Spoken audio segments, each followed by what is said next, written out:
สวัสดีครับเราจะมาแต่งตัวเป็นแอนดูอยู่ในโหมดหมาป่าไฮไลท์นะแล้วเราก็จะทำเป็นอ่อนๆแล้วกันเราทำอ่อนๆหมาป่าไฮไลท์เดี๋ยวผมจะแกล้งอ่อน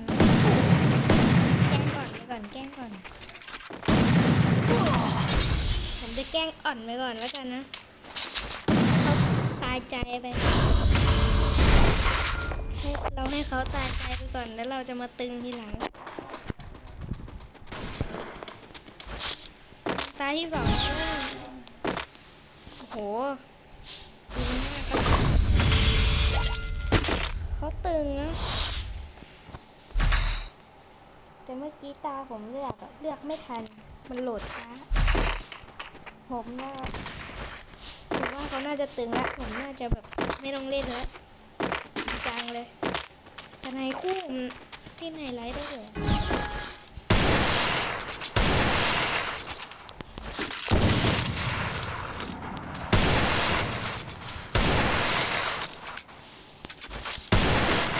อุ้ย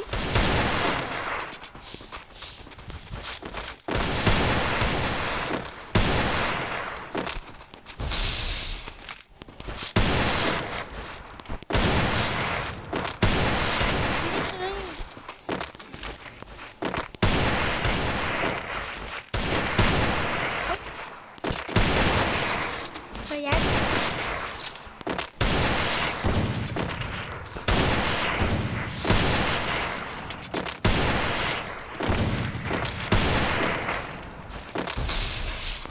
โหทุกคนผมยิงไม่เก่งเลย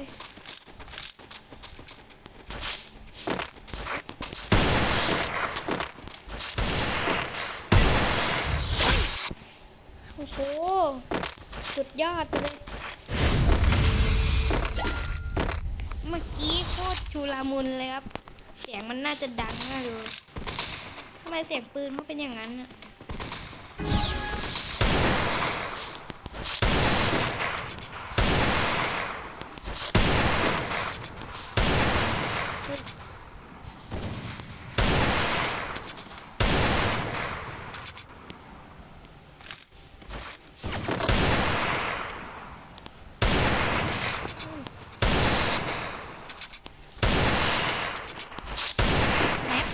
สแนปเลย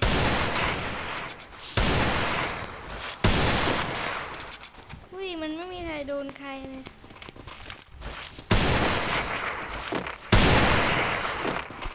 อุ้ยนี่ปืน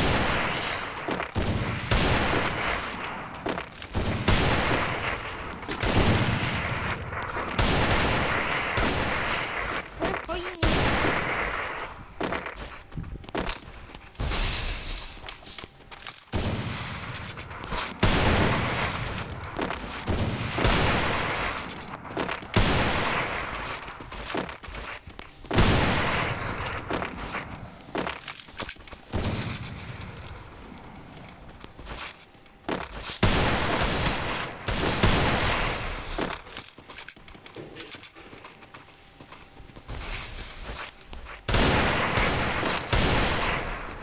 อ้า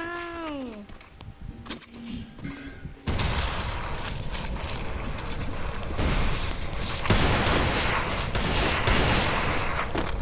เฮ้ยมันชอบเหลืองนะเขามาย่อใส่ผมเขาก็โดนผมมาย่อใส่คนอื่นไม่ดีนะจ๊ะเดี๋ยวจะโดนใส่หัวเขาย่อใส่ผมแล้วเขาก็แบบพันยาแต่ผมก็ต่อยเขาน่าจะโมโหน่าดู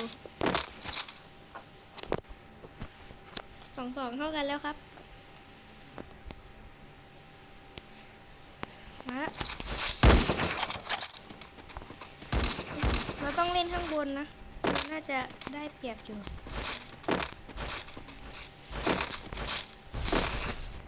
นี่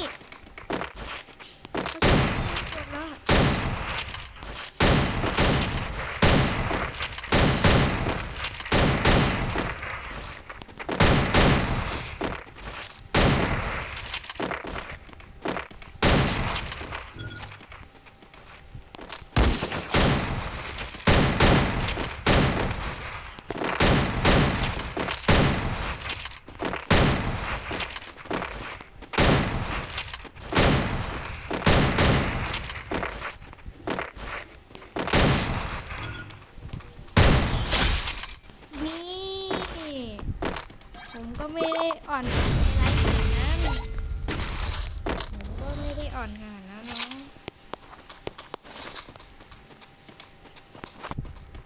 เนี่ยทุกคนผมเก่ง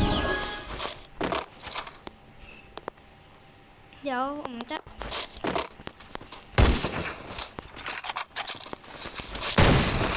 เฮ้ยแล้วกระโดดขึ้นมาแล้วเรา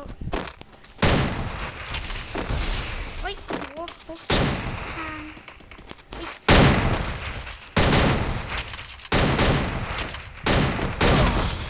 โอเคเมื่อกี้ผมพลาดแหมชนะเมื่อกี้ผมพลาดไปแบบไปตรงจังหวะเขาพอดีโอ้หน้าอย่างโหดเลยครับหน้าโหดมากแล้วตาแบบมองแบบไม่ขยับเลย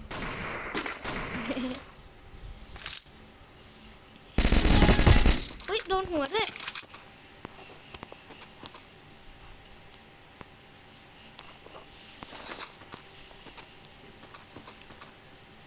เขาอยู่ฝั่งนี้นะนั่นแล้วเขาน่าจะหนีอะโดน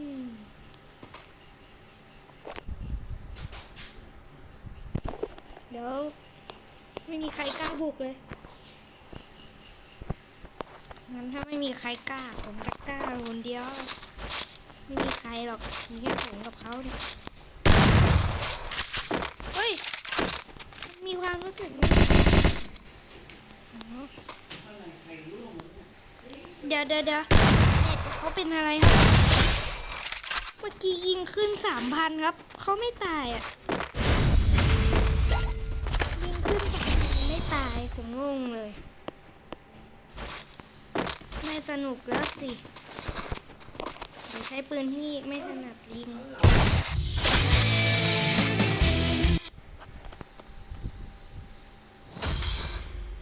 โอ้ไม่หนุกเลยครับเดี๋ยวเราไปอีกตาแล้วกัน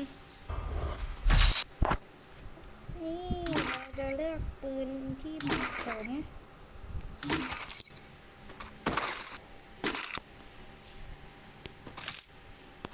หวังว่าจะเจอคนแบบไม่นิ่งอีกนะ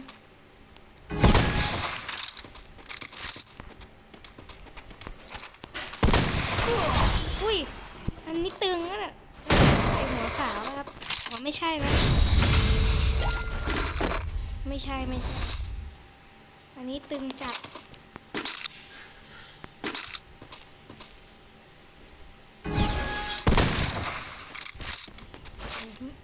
สู้เขาไม่ได้แน่เลย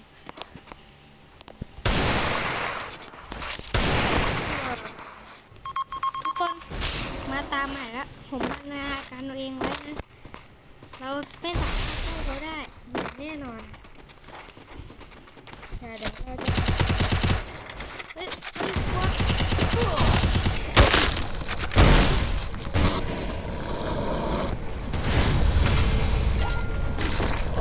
ระเบิดจะอยู่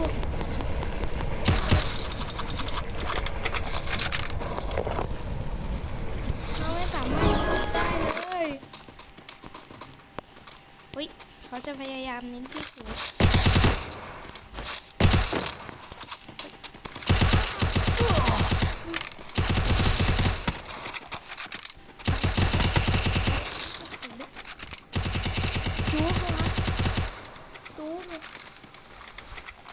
จุ๊บเอาไง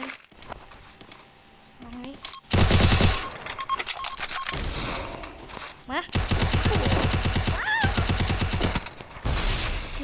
จุ๊บผมจุ๊บแล้วผมไปสู้แล้วมันมาแล้วเขามาแล้วครับเขามาแล้วน่ากลัวมากเลยน่ากลัวมันตื่นเต้นมากอะ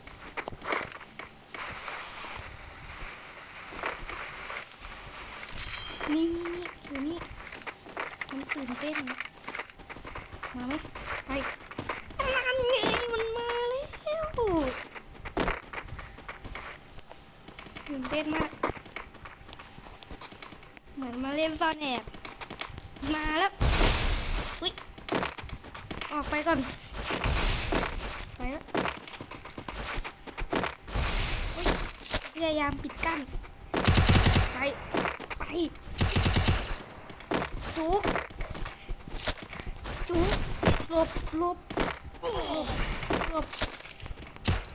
อเคเราไม่อยู่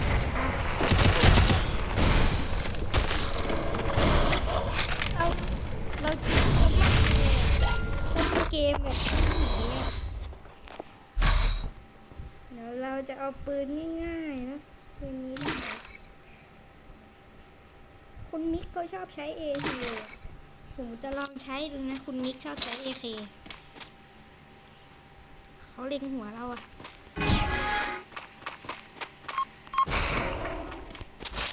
คุณมิกใช้ AK คุณมิกยังตึงไม่ใช่ครับ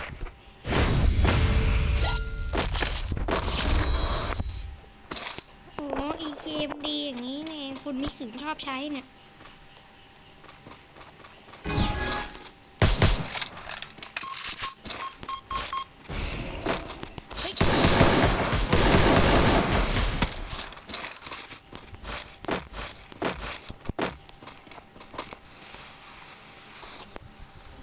คุณมิกไม่แข็งแกร่งแล้ว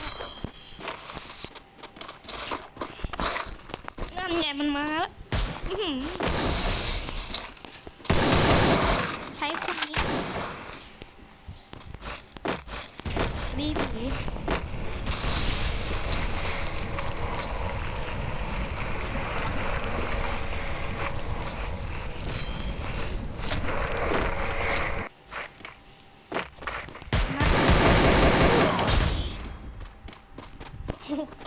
เราใช้การโกงนะเนี่ยโอ้ยมาเดี๋ยวต่อไปเราจะเดี๋ยวผมให้ตาสุดท้ายแล้วกันนะเราก็จะไปกันแล้ว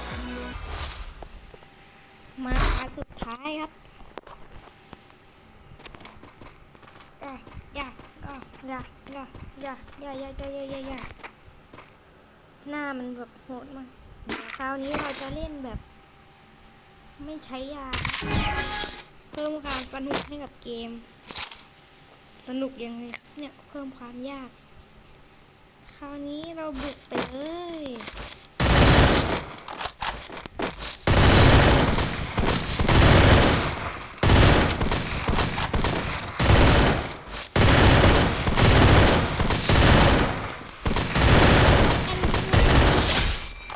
เขาแอนดูเหมือนกันก็โดนเฮ้ยเราขึ้นไปบนนี้ไหมจะขึ้นไปเล่น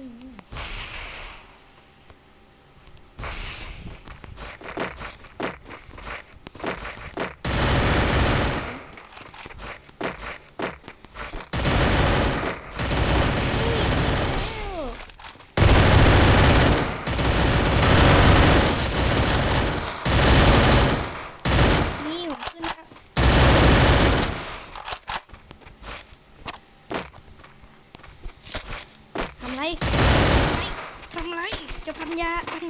มาต่ออย่าใช้ปืนนี่ไม่ต้องเล่นแล้วปืนอ่ะ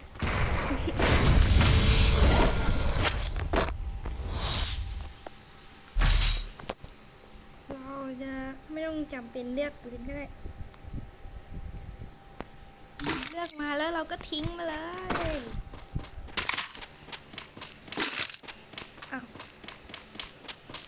ทิ้งเลยเหลือไว้อันนึงเพราะอันนี้มันดีนะมันโกง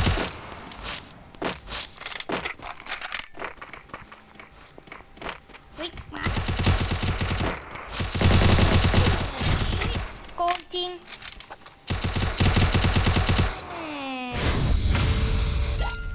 นายชนะตาเดียวนายเอาใหญ่เลยเพื่อน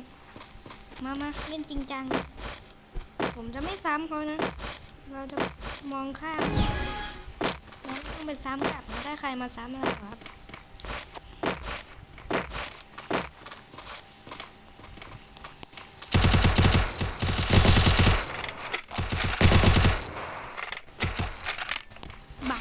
บัง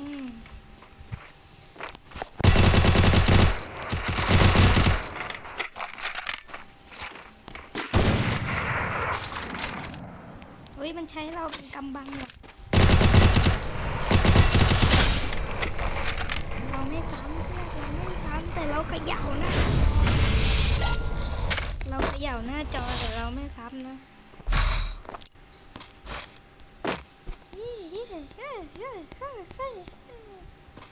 แล้วผมจะเดินไปไหนดีเดินไปไหนดีเริ่มทำสนุกไม่ใช่เล่นหมัดเดียวก็หมัดเดียวมาที่โกงอ่ะใช้ปืนได้ไงอ่ะเราก็ยังไม่ใช่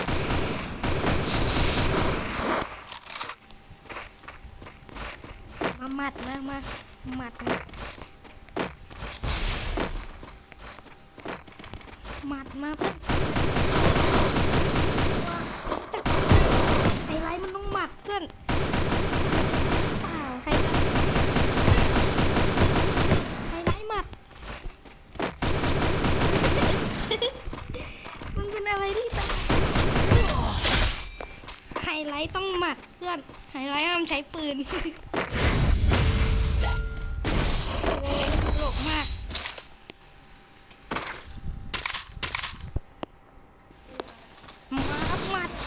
มัดเฮ้ยย่าก็ย่า